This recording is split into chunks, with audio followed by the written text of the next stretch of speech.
नमस्कार साथियों। पूरी दुनिया के जितने भी मोहम्मद रफ़ी साहब के चहेते हैं, निमी सग्गू जो कि लंदन में हम हैं, आपकी हमारी तरफ से हमारे सरदार जी राजेंद्र सग्गू जी की ओर से आप सभी को नमस्कार। बहुत ही प्यार से सत्कार से हम सबसे मिलना जुलना हमारा बना रहेगा, जैसे कि पहले भी हम इंडिया में आया करते हैं। मोहम्मद रफ़ी साहब के जो कि उन लोगों को, उन साथियों को मिलने के लिए जितना भी हमारे साथी मिलते हैं बॉम्बे में, दिल्ली में, हम एकत्रित होते हैं मोहम्मद रफ़ी साहब की एनिवर्सरी पे, उनके जन्मदिन पे। तो बड़ी दूर दूर से लोग हमारे साथ जुड़ते हैं। तो हमने चाहा कि आपके साथ मोहम्मद रफ़ी साहब के जो 40 वर्ष से हमारे से जुदा हो चुके हैं और जुदा हो चुके हैं, शारीरिक तौर पे हो चुके हैं, लेकिन उनकी आवाज़ हमारे कानों में हमेशा गूंजती रहती है और उनका संगीत कभी भी ख़त्म होने वाला नहीं है। और कितनी जवानों का जो संगीत गाया हुआ है, हमारे पास खजाने खजाने खजाने, हमें ये नहीं पता चलता कि हम कौन सा गीत आप सब तक पहुँचाएं। और हमारे जो श्रद्धा के फूल भेंट करते हैं, और मेरी फैमिली की ओर से मेरे मोहम्मद रफ़ी साहब के जो बड़े प्यारे दोस्त राजेंद्र सग्गू जी, उनकी मैं पत्नी हूँ। और मेरे को भी चांस मोहम्मद रफ़ी साहब को बचपन में उनकी आवाज़ सुनने का वक्त मिला, लेकिन ये नहीं पता था कि हमारे ये सिंगर है कौन, क्योंकि लड़कियों के उस वक्त कभी भी गीत संगीत को सुनने को बड़ी परहेज करते थे। और हम चोरी छुपी जो नेबर्स के रेडियो होते थे वहाँ कान लगा के सुनते थे।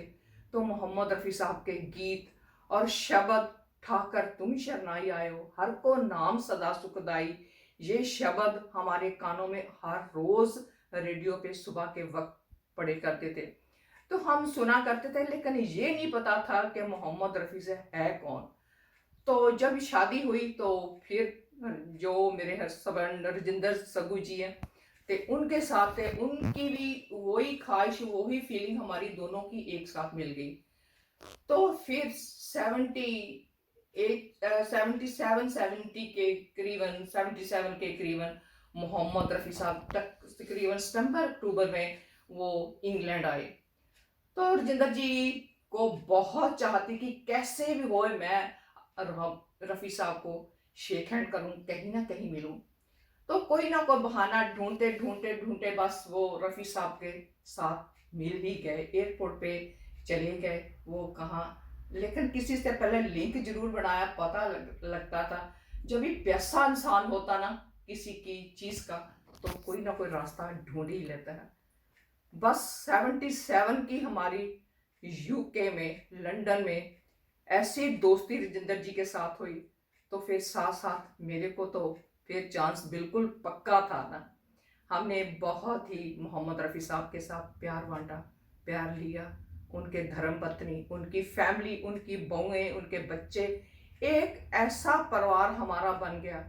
और बिल्कुल हमें नहीं पता था, लेकिन रफ़ी साहब क्या क्या क्या सिफतें करें, क्या क्या चीज़ आप सबको बताने, आप सब जानते, दुनिया भर के लोग जानते हैं कि उनका स्वभाव कैसा था। बहुत ही नेक इंसान, इतनियां उनमें खूबियां था, लेकिन हम गिना भी नहीं सकते। और हम कोशिश करते हैं कि वो चीज़ें जितने भी हमारे चहेते हैं पूरी दुनिया के, वो कोई ना कोई चीज़ फॉलो करते जाएं। मोहम्मद रफ़ी साहब के स्वभाव कैसे थे, उनकी फीलिंग्स ऐसी थी, उनका रहने सहने का, उनकी बोल चाल में कितनी मोहब्बत, कितना किसी के दिल में वो घुस जाते थे। ओहो जब भेब हम चाहते हैं कि हम सब में आ जाए तो बहुत अच्छा लगेगा। और मोहम्मद रफ़ी साहब की जब भी हम वहाँ जाते हैं और जहाँ के कब्रस्तान में जाते हैं, हाँ मेरे को इजाज़त नहीं मिलती, लेकिन मैं गैलरी के पास खड़ी होके वो नमस्कार करती हूँ, प्रणाम करती हूँ। तो उनकी फैमिली के साथ बहुत हमारा प्यार बना हुआ है और बनता जा रहा है। और हमेशा प्यार देते हैं, लेते हैं। लेकिन जो संगीत है, हम सोचते थे कि उस संगीत को क्या करें।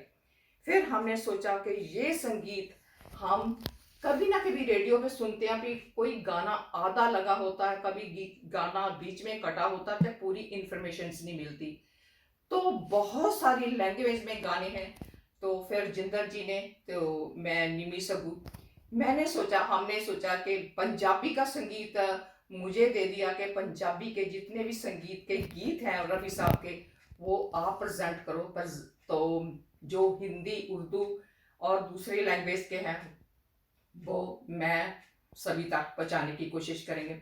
हम हमेशा तत्पर रहते हैं कि जो भी मोहम्मद रफ़ी साहब के चहेते हैं, वो दिल जान से संगीत को प्यार करते हैं, वो उनके साथ हम शेयर करते हैं। और उनकी रिक्वेस्ट पे वो सारे का सारा प्रोग्राम जैसे भी वो चाहते हैं, जैसी भी फरमाइश करते हैं, हम उनकी पूरी रूह को ताज़ा करते हैं। हमें पता है कि वो कितना तरसते हैं।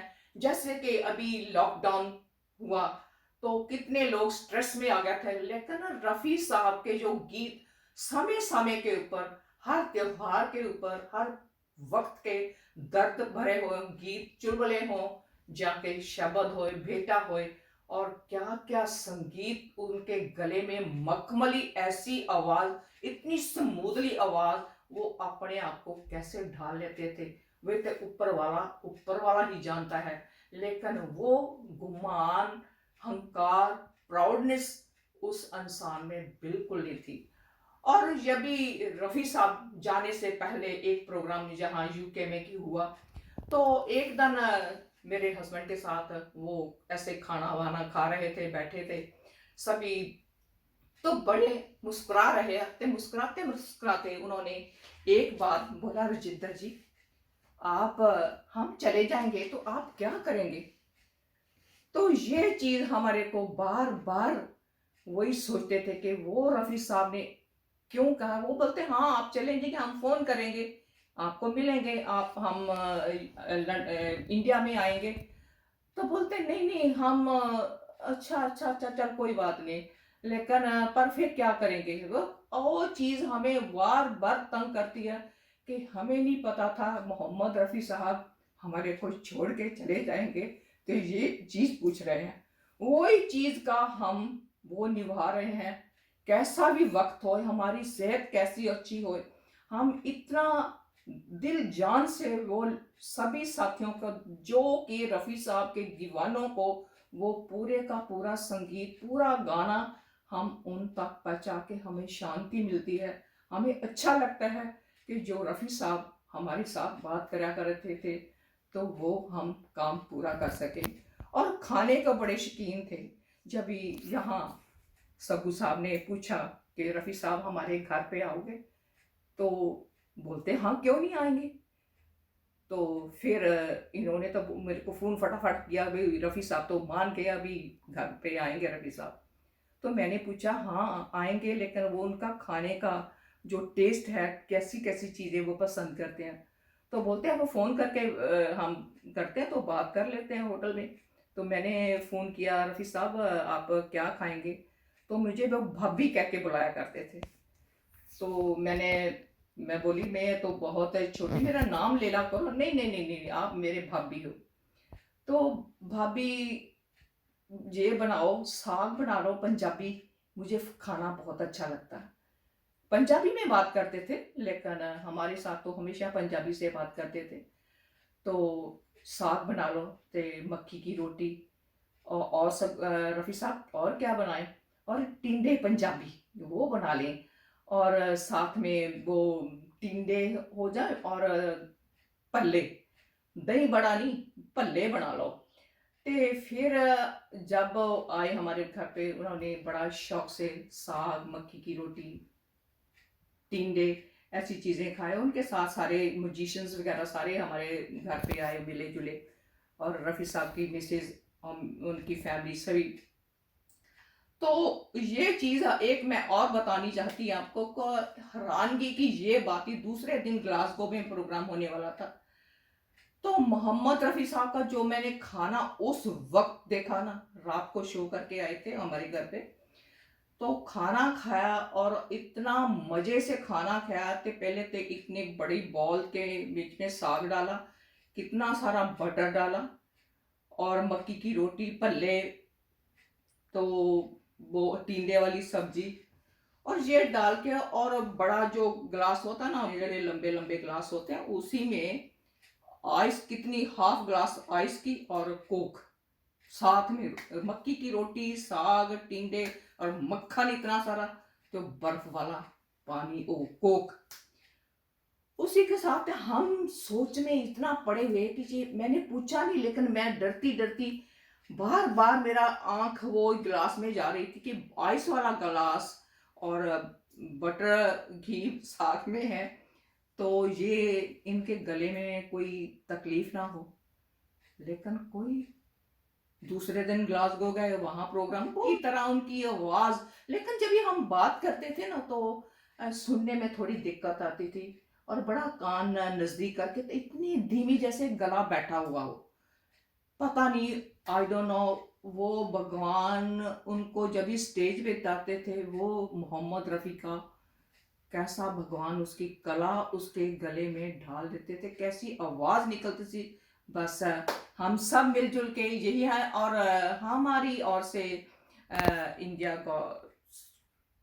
को यही सभी निवेदन करते हैं कि हम चाहते हैं कि सारे मिलजुल के एक दूसरे के साथ रहें और मोहम्मद रफ़ी साहब के ऐसे प्रोग्राम मनाते रहें, तो फिर मिलते रहेंगे। हम फिर इंडिया आएंगे, और चंडीगढ़ में भी हमें उन लोगों ने, साथियों ने बुलाया था जो मोहम्मद रफ़ी साहब के चहेते थे, बॉम्बे में भी, और बड़ी दूर दूर से यहाँ हमें मिले थे। वो बोलते हम इंडिया में थे तो हमारे को तो रफ़ी साहब कभी मिले नहीं, हम मिल नहीं पाए, तो आप कितने लकी हो जो इतना घूमा करते थे, और बार बार रफ़ी साहब आपके साथ घूमते फिरते थे, राजिंदर जी के साथ, क्योंकि वो ये शो करते थे ना, तो रफ़ी साहब को अच्छा लगता था राजिंदर जी के पास बातचीत करनी, तो वो बोलते चल मैं आपकी गाड़ी में बैठता।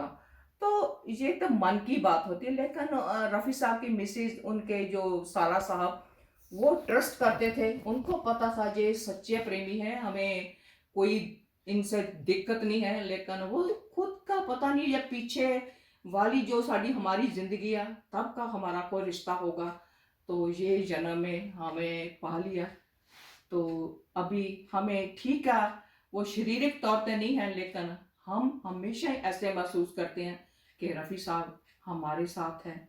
हम उन गीतों में हर वक्त में, हर वक्त का, जैसे जैसे हमारी ज़िंदगी में वो वक्त आता, हमारी बेटी होने वाली थी तब वो गाना रफ़ी साहब का आ गया हमारे पास, और हर समय पे कोई ऐसी ज़िंदगी का हमारा समा भी बना, औखी घड़ी आई तो ऐसा ही गाना आ गया, पता नहीं, ये तो ऊपर वाला जानता। बस इसी से मैं आपसे विदा लूँगी, और सभी हम मोहम्मद रफ़ी साहब की आवाज़ को ऐसे सुनते रहें, सभी को सुनाते रहें और प्यार बांटते रहें, और इसी तरह मोहम्मद रफ़ी साहब कभी भी कहीं नहीं गए, हमारे पास हैं, हम मिलजुल के एक बस इसी तरह प्यार बांटते रहें, जो उनके गीतों में मैसेज है वो हम लेके चलते रहें। धन्यवाद, शुक्रिया।